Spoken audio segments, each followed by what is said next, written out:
Hey, what's going on, everybody? It's your boy Lice here with Weekly Wrestling Heat. We're back with another episode. Yes, Thursday sir. episode. It's boy Moise here, me, myself here. Um, Interesting week already. We came on Tuesday with an episode, and then Wednesday hits, and drama in the wrestling universe. Yeah, a lot of six releases. I would say three of them pretty unexpected. Yeah, it's hella interesting how this came Actually, I would about. say four of them because Lana had a match on Raw. Lana had a match Yeah, on Raw. Ruby had a match on SmackDown. Um, Alistair was just in the main event 2 weeks ago, and Braun Strowman. I thought he was a WWE lifer. I thought so too, but interestingly enough, there has been rumors swirling around that Braun Strowman is actually going into weightlifting, or not weightlifting, but the strongman competitions. That's why he's been slimming down a lot. I did hear that. So I could see something where Vince saw that and he was like, "Yo, I need you to keep the weight on." Braun probably was like, "Nah," and then 'cause there were reports not last year, but yeah, last year when Braun won the title from Goldberg, there were the reports that a lot of people didn't like Braun's backstage etiquette. Like he would always the first one. He would never stay for the main event if he wasn't in it. Um, there are a lot of conflicting reports about that. So so Braun is still I could see Braun coming back after like a year. I could definitely see him by Rumble being back in the company too. here let's talk about it. So six superstars got released, right? Out of those six, um you have blah blah blah. You You have have Braun Braun, Strowman. You Murphy, have Ruby Alistair Riot, Black. Murphy, Yeah, Santana Garrett, and Lana. yeah. So out of those six people that got released, you two or three of them were top stars in a sense. Four, I would say. Yeah, four. Because Braun, Lana, Ruby, and Alistair. They Yeah. were on your main shows. They were top stars there. Braun had a fantastic triple threat with Lashley and Bruce. McIntyre. Yeah. And then you had Alistair, who just came back and was getting put into the U.S. title picture um, along with Big E. Mm-hmm. So, and then you had Lana, who just had a match on Monday for the tag team titles and lost. And then you had Yep. Ruby Riot, who was gaining momentum with Liv Morgan, and Murphy hasn't been seen for a while, and then Santana Garrett's been sitting at home or just sitting backstage doing basically nothing and waiting on Let's a debut. let's fantasy book these because I have a couple that I think are going to surprise you.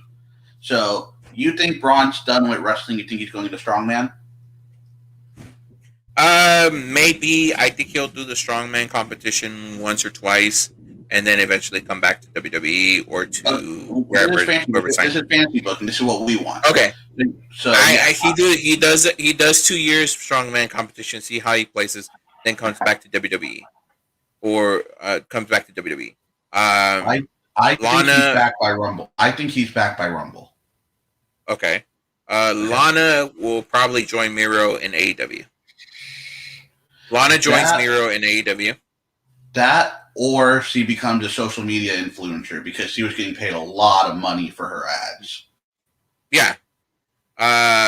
Let's see. Aleister Black goes back to the Indies for a minute, and then probably debuts on AEW or New Japan. I would say AW for Tommy End. Yes, Tommy in. Uh, Ruby Riot probably ends up in Impact, I would like to see Ruby and Sarah Logan in Impact. Yes, as and a tag then team. Murphy will probably go back to Japan. Well, I don't think he's been in Japan, but I think Murphy probably goes to Japan or goes to probably. I say Japan. Here's where I'm going to blow your mind. Murphy is the next member of the Bullet Club. I think he just has that look, dude. He looks like a Bullet Club member. I kind of agree on that one. And he has the it factor. He's got the long, scruffy hair. He looks like a badass. Everyone in Bullet Club right now is people you don't want to see in an alley. You know, he's got that look. Like, he could easily be face or heel, however the crowd wants him.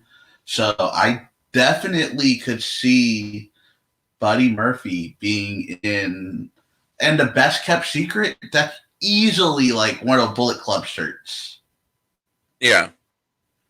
So I agree on that one. Bullet Club. Who are we missing? Santana Garrett.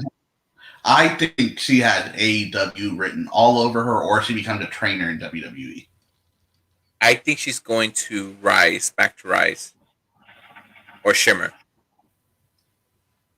And Shimmer's got a good working relationship with Impact as well, and she came from Impact. That too. So, or we could see her in Impact, either or. Yeah, she could do both because Shimmer and Impact have that working relationship. True. Because they had Tessa, Kiera Hogan. They got that working relationship. Yeah, I agree. Yeah. So, any other news you want to touch? Well, okay. So, before we move on. So, has the rumors of this? Has the releases of these superstars was announced? We were talking in our chat, and we were talking in our chat. What me and Justin were talking about is basically become a rumor now.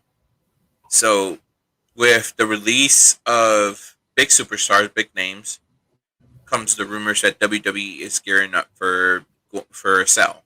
One thing I will say on that, though, Justin got all of his facts from WrestleNomics.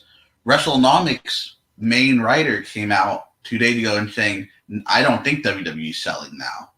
But then I also read a report on WrestleNomics where they said WWE could sell, but it could be like how UFC sold to ESPN, where Vince, Triple H, Stephanie, and Shane will still have like power over everything else. So I'll put it like this, and this is what I've seen, and what I think. Being in the corporate industry, I've seen mergers happen. I was part of a company that got bought by a bigger company, and they started merging the company little by little. So the moves that they're making with cutting staff at headquarters, starting to cut wrestlers, starting to cut big name wrestlers that have big money contracts, and expanding their overhead profit, those are signs of a company that's gearing up to sell. And in business, we all think when we see stuff like that happen, the next thing you could probably see is saying a deal has been granted or has been warranted by two companies. So I will say that my theory, and I'll stick with Justin's theory, I think WWE is gearing up to sell the company to either NBC or Fox, either or. I would say NBC because Fox, yeah, because you got to move to network again. Then, yeah. The thing about it in this instance is that the NBC is the more likely person to land WWE, because one, they have that working relationship for the past how many years? Plus, and they have all the non-wrestling entities like Total entities as well, Total Divas, Mrs. and stuff like that. Also, they bought the streaming rights in the US for the WWE network. So when stuff like that starts lining, it starts making sense. At the same time, when you look at it, it starts making even more sense because of the fact that you're starting to see the trends of WWE expanding their overhead, expanding, being a profitable company by cutting down costs. You cut down costs, you multiply your profit, and then you get ready to sell at a big price. Let's think about it. Selling WWE means selling WWE brand itself, the NXT brand, all the touring, all the rights to all the video libraries, all the rights to any buildings that they have in the U.S. and outside the U.S. So that would include the Performance Center in India, the Performance Center in the UK, and anything else that they have pending. So, and then with the rumors of them trying to build a relationship with New Japan, that can kind of make sense now, because if you have somebody new, you also have a possibility of, if a new president gets picked, even and you leave McMahon over the board, those relationships can happen. At the same So time, I will say one thing, and we don't get into politics here. The one thing that's holding me back on the whole WWE gonna sell thing is the relationship with Saudi Arabia. They still have the time they lost because of the pandemic got added on, which has been reported by many sites. We don't touch on politics here. I don't know if NBC or Fox is gonna want to dip their feet into that. Yeah, and I agree. But like, last point before, and we'll move on, is that when you put top ranking members like Nick Khan on your board of directors, that also is a sign of something major getting ready to happen for WWE. Like I said, these are rumors, these are speculations. So until we see something happen, then we'll confirm it and talk about it. But other than that, for now, it's also one more conflicting report. There's one more conflicting report that WWE is cutting to make their bottom end look better because they want to build a universe, like a Marvel type cinematic universe, where they want to do a story of Undertaker, a story of Roman Reigns, and possibly spin those off into TV shows because of how successful Young Rock has done. So I don't know how that would work. Like I think like a TV show on The Undertaker would be cool, but I could see it being very corny as well. I think a show on Roman Reigns could really hit because he's a football player, good looking, girls love him, guys want to be him.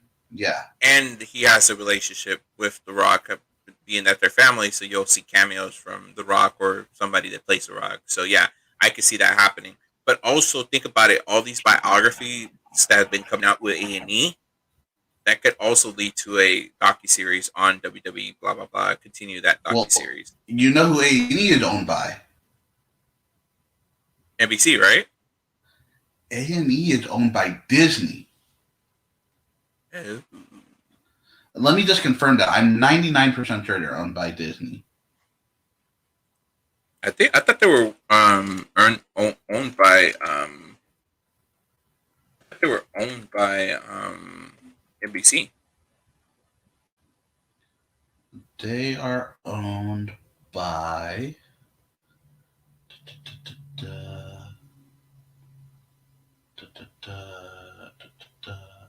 No, they're independent. Oh yeah, they are independent.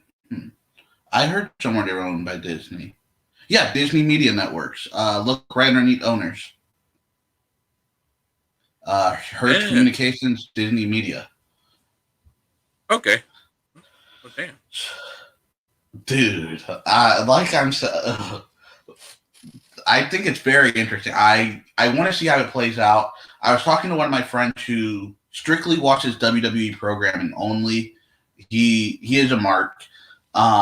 He said if WWE got sold and Vince, Hunter, and Stephanie and Shane had nothing to do, like they were just completely taken off of TV, he would stop watching. I will say this. I don't think so. If the company sells, I think, looking at trends and looking how things are going, I think I can foresee Hunter taking over the reins of WWE. It has to be like Dana White, right? Yeah, it'll have to be like Dana White. But it's gonna be Hunter over it. So, all right, big piece of news before big piece of interesting thing that I kind of wanted to happen that is getting teased by Rey Mysterio. So Rey Mysterio got interviewed by Ryan Satin today, and in part of the interview there was a part of it where Ryan Satin suggested that what if Dominic turned on Ray and Dominic formed his own version of the LWO. Oh my god, dude, stop! You got Legado. Be happy. It could happen though. I cannot see Dominic being a leader. Okay, he won't be a leader though. But then, how do you form it? You get Ray to turn, and then he says, "I'm following someone new." Like this is fantasy booking. Wait, you get Ray to turn, or you get Dominic to turn? You get Dominic to turn, and then he's like, "I attacked." Like you know how they're playing this whole who attacked him storyline. He's like, "I did. I attacked you, Dad." And then he says, "I follow someone new." And then all of a sudden, Legado or Angel Garza comes out. He's like, "He's part of my family now." And then they reveal the shirts and says LWO New Generation, and boom. What if they just kept the name Legado? Would you be happy with that? If they kept Legado, I'll be happy with that too. But it's still like the possibility of it happening. It's there, and even it's teased by Ray. So dude, let me one up this for you a little more. So they're teasing Dakota Kai and Raquel Gonzalez. Very, very slow burn, which I love. What if Raquel loses the title to Dakota Kai and she's a female member of them, bro? That would be interesting. Bruh, yeah, then you got like a whole stable, right? We'll listen to the interview later on when we get off air. I'll show you the clip that I'm talking about. But it's pretty interesting because the funny thing about it, because I'm on Twitter right now, and on my Twitter feed, I'm looking at Santos Escobar, and they're egging on the stuff right now, and I'll show you what I mean. But anyways, what do we want to get into? Do we want to go to XT, and then yes, that's it, because I think that's all we have this week, because AEW comes on tomorrow. Yeah, we'll do NXT. Let's do that Raw main event. You told me to watch it. It was fire. I didn't think Raw was bad. Like you told me to skip through a lot of stuff. I didn't think Raw was bad. I love what they're you know how you have that fantasy LWO. I have that fantasy Mansoor and Ali teaming up as faces though, because and I'm gonna get personal here. Growing up in the rich part of Dallas, Texas that I did, I occasionally got bullied until I became friends with the football players. And we always, after 9/11, it got hard for Muslims, right? I would love to see Ali and Mansoor team up, but to stay face. I can see that, and I would like that. I can see that, and I can see them having that. And yes, we did send the invite to watch the stream. We did send the invite. It was on our group page. Did I send it to our group page? I did send it to a group page. So yeah. Anyways, going on. I think it would be a good combination. I think that putting Mansoor with Ali will give him a lot of experience. In my opinion, I think Ali is a great character, a great in-ring worker, great psychology. So I think he could be successful on what he's doing. And Ali's got that lingering knee injury that they said will heal over time. He doesn't need surgery for it. So tag team matches, you get a lot less. It's a lot less wear and tear on your body. And the way they teased it was pretty perfect in my opinion, because it gave him that afterthought, and his reaction after Ali said, what after Mansoor told him what makes you think I could trust you, and what Ali responded with, Mansoor's reaction was like, he may have a point. Dude, so, and also WWE's backstage, like, their wrestlers dressing up now, dude, it has been on point since Seth Rollins came back. Bobby Lashley and MVP look like $1,000,000 every week. Shelton Benjamin and Cedric looked like $1,000,000 when they were into Hurt Business. Ali, I didn't even know had a badass shoot game like that. Like, these wrestlers are dressing very nifty. Yeah, they are very nifty.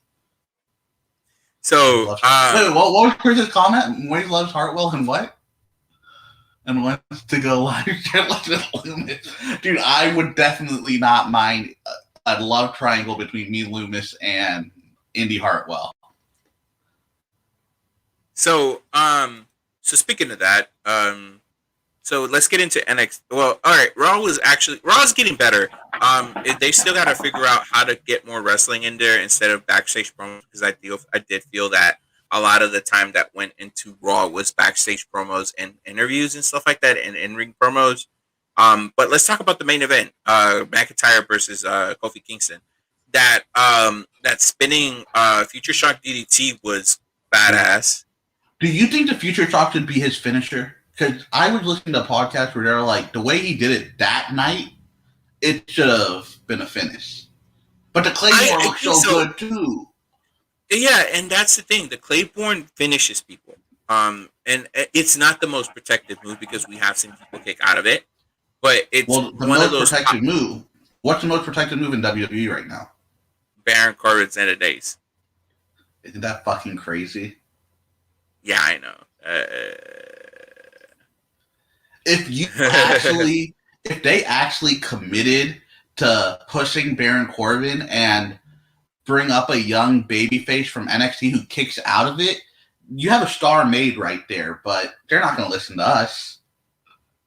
I don't know. A lot of the stuff we've said on this podcast has magically happened in WWE. We're still waiting for Rock and Vin Diesel's match. That's not going to happen. I can tell you that already. As much as you want it to happen, it's not going to happen. But yeah, no, that match was pretty well put. The ending was what, like Matt says, how a big move should end the match. I thought that was perfect. I thought that for a second they gave it to where for a second when Kofi hit the Trouble in Paradise, I thought that match was going to end. Those false finishes really did. There weren't a lot of them, but at the same time, they were just right where it kept you intrigued with the match.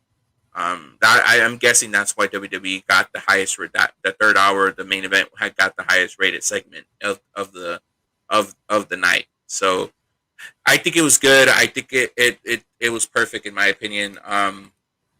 Any more thoughts?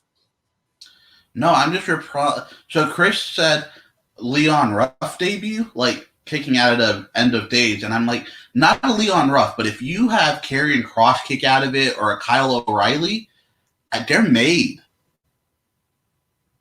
Yeah, I think so. I think it's one of those things that if you have somebody big come on and and you actually have something like that happen, I think it would be a great way to put over the star and also still keep Drew McIntyre looking good.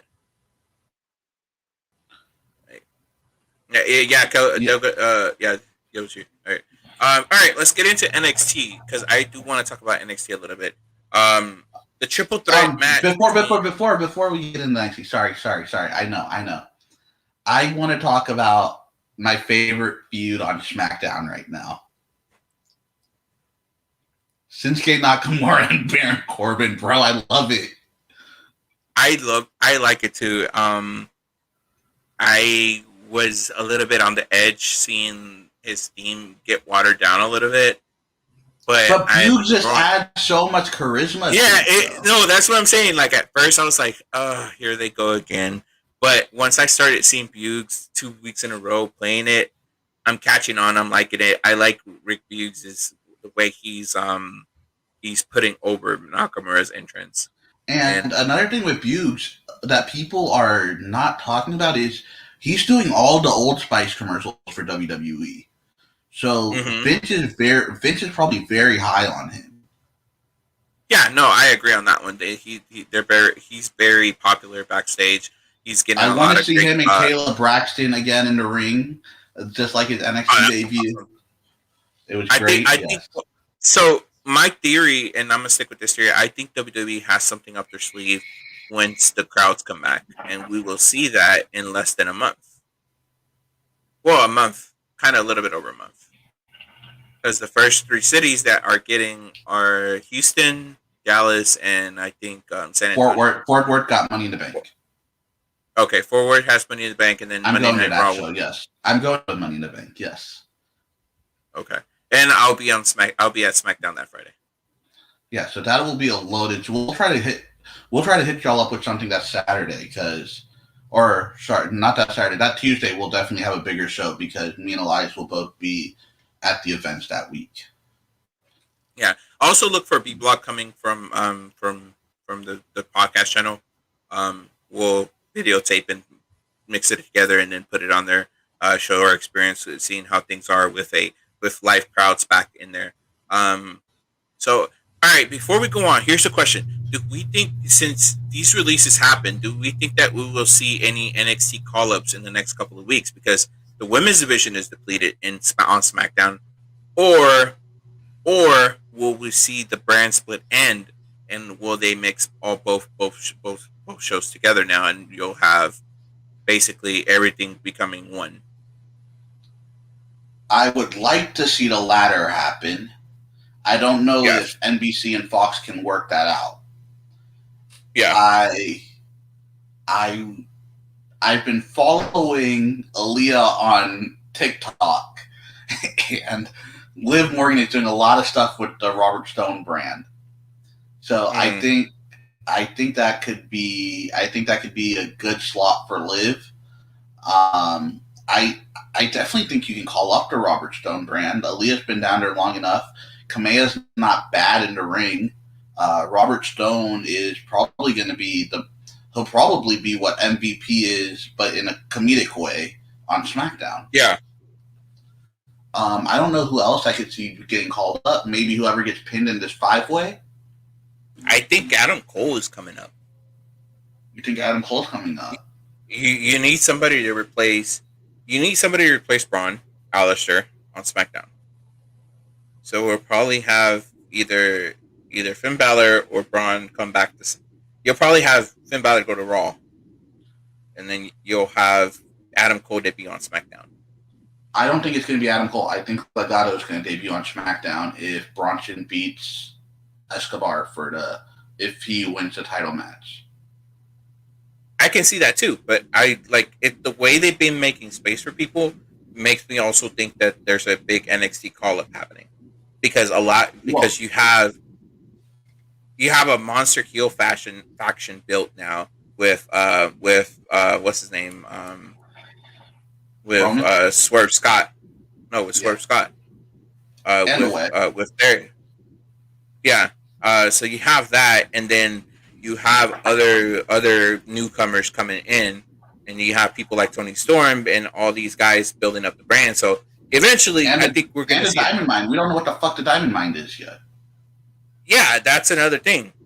So, but here's one last thing. What if NXT becomes an official brand instead of being considered a developmental brand?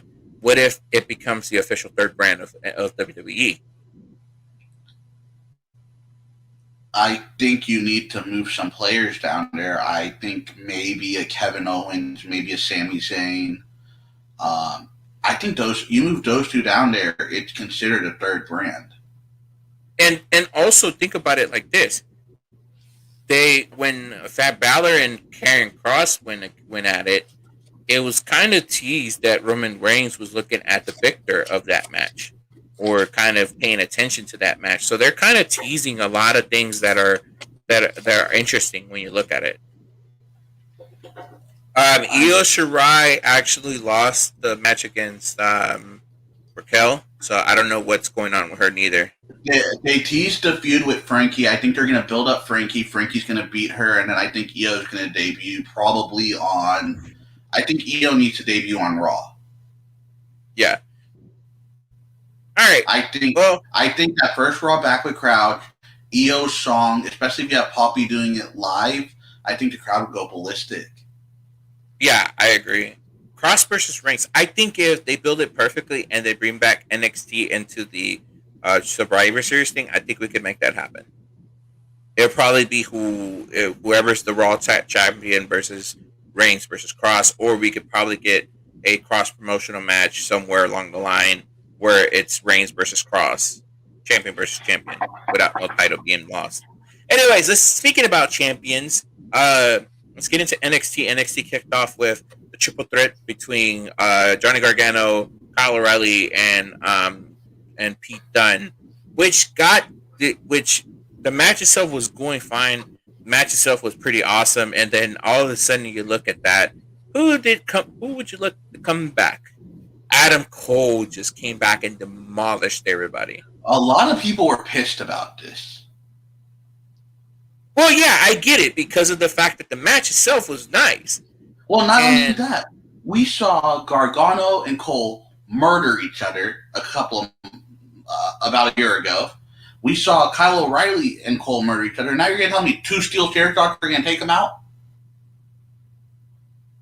Yeah, that I liked it because it made sense that it was almost towards the end of the match where it happened. So I would have loved if instead of a match, they saved this for middle of the show, and then you just had every person getting knocked out backstage, and you could do a more brutal one-on-one beatdown, right?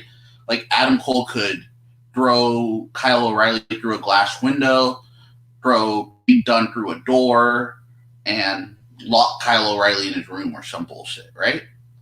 Like you could have them be more significant, and then Kyle O'Reilly or then what's it called?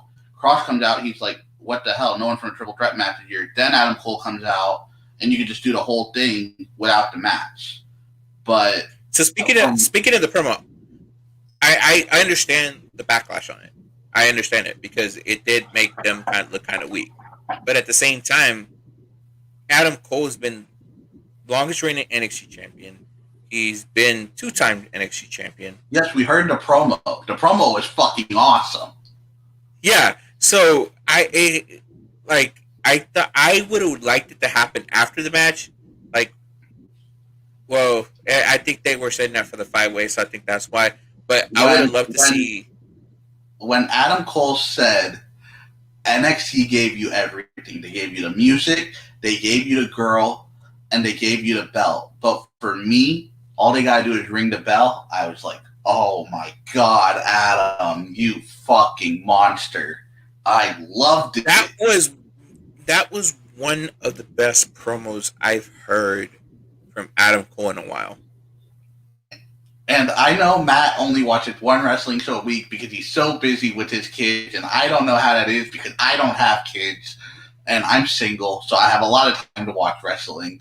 But I definitely I know Matt's going to watch this. I need Matt to go back and listen to that Adam Cole promo because he is not a Cross fan, or he's not a big Cross fan. So I think he would love Adam Cole's promo. But at the same time, Cross held his own as well. He did. So it made Adam Cole look like a monster, but also Karrion Kross looked like a fucking beast as well. And then how's Adam Cole just kept got on top of the announcer table, and then he threw the water at Scarlett. Like that within itself was like that extra thing that just gonna set Karrion Kross off. So he's like, when Karrion Kross said, "Give me Cole, give me Gargano, give me Dunne, give me O'Reilly, give me Cole too," like the only thing that William Regal had to say was done. I was like, all right, I'm interested to see how this is going to build, because all 5 of them have history together. Mm-hmm. So with them all 5 having history together, and that Dynamite is just like building for that big boom that hopefully pays off at In Your House. It would be like me coming out and saying, "Give me Elias, give me Angel, give me Matt, give me Stefan, give me Chris Delgadillo. I want them all." That's exactly what it would be like. In this instance, you would get your ass whipped by all 5 of us, but yeah, that's the. But no, I would pull a Nikki Cross. I would wait outside, let y'all beat each other up, and then I would come in with when the time is running out, take the pin because we're out of TV time, and I'd be like, "Damn, I don't know. I timed it perfectly." So no, I thought that was a great promo. I thought it was a great standoff. I kind of wanted it to be like a one-on-one Cole versus Cross, but Because I'm they fine with built the it fight. so good. Yes, no, I agree. Yeah, so I'm interested to see what's next with this one. The LA Knight versus Jake Atlas. I thought that match was pretty good. I like seeing I like seeing the $1 Million Man DiBiase come out and distract him again and costing them the victory. So I think I think it's pretty cool. I don't like how Um, LA Knight's being booked. Unless he's legit there for this one in your house and he's getting called up, I don't like how he's being booked because I could see this being an Elias situation where he's whatever in NXT, but once he gets to the main roster, like the promos yeah, just I kill it. and I said it wrong. I said LA Knight when Cameron Grimes came out and actually distracted them. So I think it would be good. I let's get into what else. What do we got? What do we got? What do we got? What do we got? What do we got? What do we got? So then we'll just go all over the place. Going back to that first segment, they showed Johnny Gargano and Pete Dunne in the back. I love the interaction between Oni Lorcan and Austin Theory because Oni Lorcan is so good.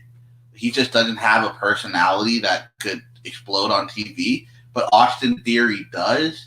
And I think Austin Theory can get that charisma out of him while he gets that wrestling out of Austin Theory. And I think it'd be a sleeper Sleeper good match. A sleeper 4-star Yeah. match. Yeah, dude. Well, Austin Theory is great in ring as well. So it's like having him do stuff like that, having him pairing him up with Oni Lurkin was a good decision on him. So you got comments from the Peanut Gallery. Yeah. Apparently, we're setting up a rumble for Hookah Expo. We'll see what happens. All right. Let's. What else was there? Kushida versus Can we talk about the Ember stuff first? Can we talk about the Ember stuff first? Let's talk about this NXT Cruiserweight match because I thought that Carmelo Hayes made a great debut. He did. Kushida's really good. Kushida's open challenge has become one of my favorites. So now, if they continue to do this and keep spotlighting new talents like this, I could eventually see it bleeding into the main roster. And eventually, if they get what they want, they would have to. I could see it going cross promotional with other brands, other companies as well. So if saying for example, if this end up in New Japan and WWE deal goes through, I could see a lot of great matches with the IWGP light heavyweight champion. You don't even need it to go through because think about this: Blake Christian still hasn't debuted. He's a cruiserweight. Yeah. We don't know where the hell Kurt Stallion's been. Yeah. Like, I think Kushida could pull off 4 or 5 good matches with people who haven't. You could easily bring back Mansoor to NXT if you need for a one-off. Like, there's many. Most definitely. And then you could use the 205 Live. They're building up 205 Live pretty good. And they're also main event has actually been pretty good lately. So it's Finch been booking it. Yeah, well, I mean that's neither here nor there. But did you see let's talk about that. Sorry. You talked about main event, so now I'm going to go off. Did you see Mustafa Ali's promo or his interview where he was like, I went to Vince and I said, just let me and Ricochet go for 15 minutes. And he's like, yeah, but it won't be on TV. I was like, you're an idiot, Vince. And now these guys are killing it on main event. It's making that Hulu deal get worth the investment. Dude, I love it. What else is there? Let's talk about the Ember show. Moon. William Regal was running around like a madman in this show. He's over here taking Adam Cole to the back, then freaking Ember runs out, and then you've got Raquel coming out, And I like the Dakota attacking Ember. I hope there's no one-on-one Dakota Ember match because I think they're going to put Ember over, and I don't think Dakota needs to lose right now. Yeah. I would No, rather I just be a agree, title match and but I Raquel go over. but but I think they're setting the seeds, like you said earlier. They're setting the seed for the split between Raquel and Dakota because every time Raquel does something that Dakota doesn't like, you see the frustration build on that. So I think they're making that face turn for Raquel, where they're probably getting ready for Dakota, where they're getting ready for Frankie Monet or whoever they're building up to be that. You know what I could Um, see? I could see Raquel and Ember having a really good match, and then Raquel shaking hands with Ember, and then the following NXT, Dakota's like, "You turn soft." I can see that happening. Um, the This match kind of was fine, but it was kind of eh. But it's kind of building up to kind of almost the split between the Candice LeRae and the Hartwell stuff. I don't think it's building to a split. I think it's going to be that whole family drama tension, and I would love. You got Hit Row Record as heels right now. What if Loomis just comes into the family and turns them all face? It could happen. The way they're building it, it's no telling what can happen. I think that it has a lot of potential still. I'm interested to see what could happen next. So, I'm interested, but kind of losing interest at the same time because it's kind of going on a little bit too longer. But that's also long It's a term love for. story. Have you watched the Bollywood movie? They go on for 4 hours. I know. I'm just saying, like, Yeah, you know. if Anyways, you take all the index segments, they've only gone like 30 minutes. There's still 3.5 hours left. oh Lord. All Um, right. Let's talk about the main event: MSK versus no. One more Legado thing. We skipped Mercedes Martinez. They're and teaming the Xia thing with Li. Tina Star. Well, I think. welcome, Joe Rose. Welcome, Jesse Sullivan to the show. What up, Well, guys? Del Cadillo is actually causing commotion today, making everybody want to think that we're going to get in a match. Hey, give us the viewers. That's fine. Give us the viewers. Give us a viewer. No, Continue to tag these people. Matter of yeah, fact, I'll do this. tag Paul, tag Matt, tag Justin, tag who you want. While I go on this little rant, I think that Mercedes promo was really good, where she was like, you're way more of a badass now than you were in the Mae Young Classic. I'll face you again." I think that's gonna be a very hard hitting match, Elias. I think so too. I think they build up Xia Li to a certain point where I think it's time to let her loose. And I just posted, Moise wants to wrestle everybody. Everyone, come talk mess to him. LOL. All right, let's see how this goes. Yeah, now let's get into the main event. I enjoyed this. This was my favorite match of the night. Um, the way that everything that happened from the beginning to the end was a story progression. Seeing the Grizzle Jump Banners get involved, Tommaso Ciampa and Timothy Thatcher getting them out the way, and then when when Santos tried to attack, freaking Bronson Reed just smashed him into the barricade. And there's a GIF out there or video out there of when Bronson smashes um when Bronson smashes what you call it Escobar. freaking Escobar into the barricade. It does the wasted from GTA. So I that was saw perfect. I I saw one where it did the Matthew McConaughey Super Bowl commercial where he's in the vending machine, like all rubbery. I saw that one too. So I think it's a good thing. I think this match was one of my favorites. I think it had the perfect elements of surprise, the perfect elements of um not too much interference, but not too much outside action that made it good. Um MSK is the team to beat. I do want to see them eventually go against the New Day and the Usos and probably That's it. Those are the two ones that I want to see them go against eventually.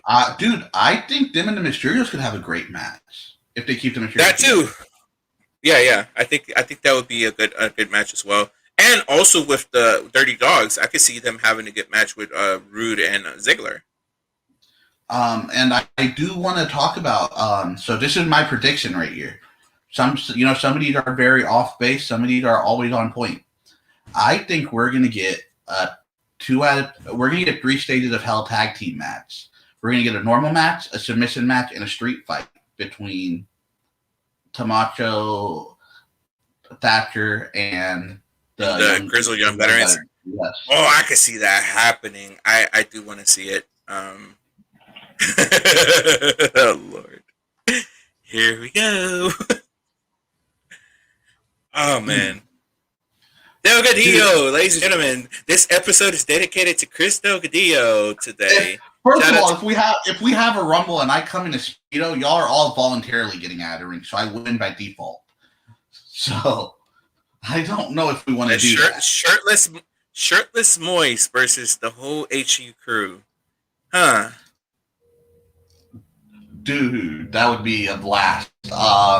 You guys definitely got to come out to Vegas in October because I think we're all going to be there. So it'll definitely be a lot of fun. I do want to talk about, since we're done with NXT, I did think the main event was a great match as well. I do want to, what did I want to talk about? I wanted the Moist to my wrestler piece. I did want to talk about, how did you feel about the Jackson Riker Elias stuff on Raw? I kind of they are running a weird ass needle here. Yeah, because it cut.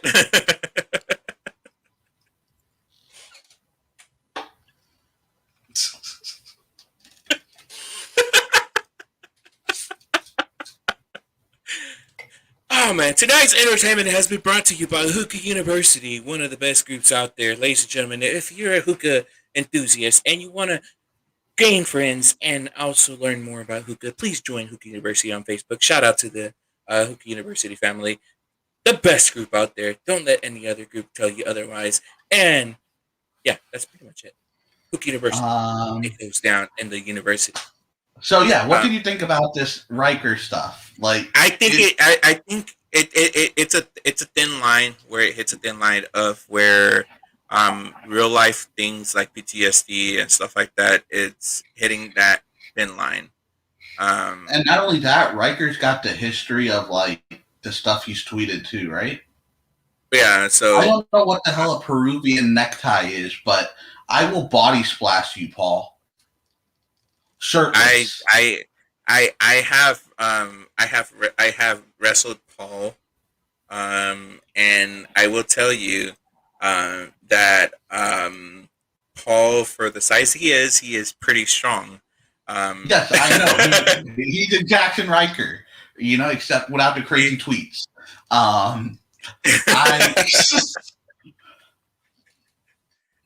So yeah, no. I think it's a thin line between reality and a kayfabe situation. So I think they need to tread carefully as they go from there.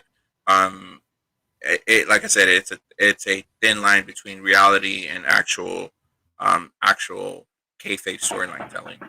I think that's pretty much it for it. I don't think there's anything else. Is there? I think that is pretty much it. Ladies and gentlemen, before we go, if you are in Las Vegas in October, please make sure to stop by the Hookah Expo Worldwide event.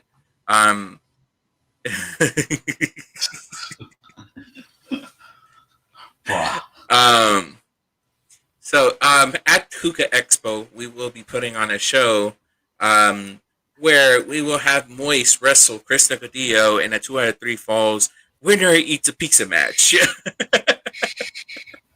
I could definitely out-eat Chris. Make sure you buy your tickets. Yes, there will be juice. There will be the special Mexican juice. Moist versus Paul in a 2 out of 3 falls. Winner gets shaved. shaved like a baby Brazilian wax match. Paul has no hair. I'm not saying that Paul's losing.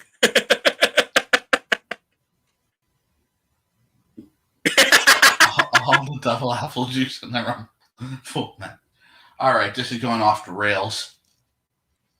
All right, ladies and gentlemen, thank you for joining us. Hey, Elias, talk for 5 minutes. I'm going to see if I can find out who debuted on Impact. Oh, Lord, here we go. All right, anyways, ladies and gentlemen, while we're at it, we are hookah enthusiasts. We are part of the hookah community, but we do want to bring up this quick thing. Make sure that you're supporting the hookah National Hookah Community Association on their fight to help us keep our hobby alive. Shout out to George Johnson. Shout out to all the people that are there. Like I said, join Hookah University. Hookah University is one of the best groups up to go, and anybody tell you any different. Shout out to all the admin squad. Shout out to all the members of Hookah University. Shout out to the crew. So also, let's talk about this. Rey Mysterio versus Dominic Mysterio in a person. The loser leaves WWE match. I think that could happen too. I don't think we've gotten to that point yet, but let's see. I can't find who debuted on Impact. I guess they're saving it for like the last minute, but Impact's on AXS, right? Yeah, right now. Cool. Fucking Moise. I think I would like to see that. Moise gets plucked. Bro, we should do a slip and slide with all Falker's uses. Yeah. That would be a lot of fun. I think that would be cool. So, Elias, do you juice your tobacco? Do I what? Juice my tobacco? No, that's something that, no. Loser smokes some and the rest of the expo. Moise, you got a challenge. Paul said I forfeit. Nope. I'm not cooking no salmon. All right. Well, anyways, ladies and gentlemen, thank you for joining us on our episode of Weekly Wrestling Heat. We'll be back next week. We'll be back next week with another episode of covering everything AEW, WWE, NXT, NXT UK, everything related, wrestling related. From me and Moise, before we go, thank you to everybody who has joined us today. Thank you to the HG Squad for coming, providing some entertainment this evening. From me and Moise, we are officially out. Peace.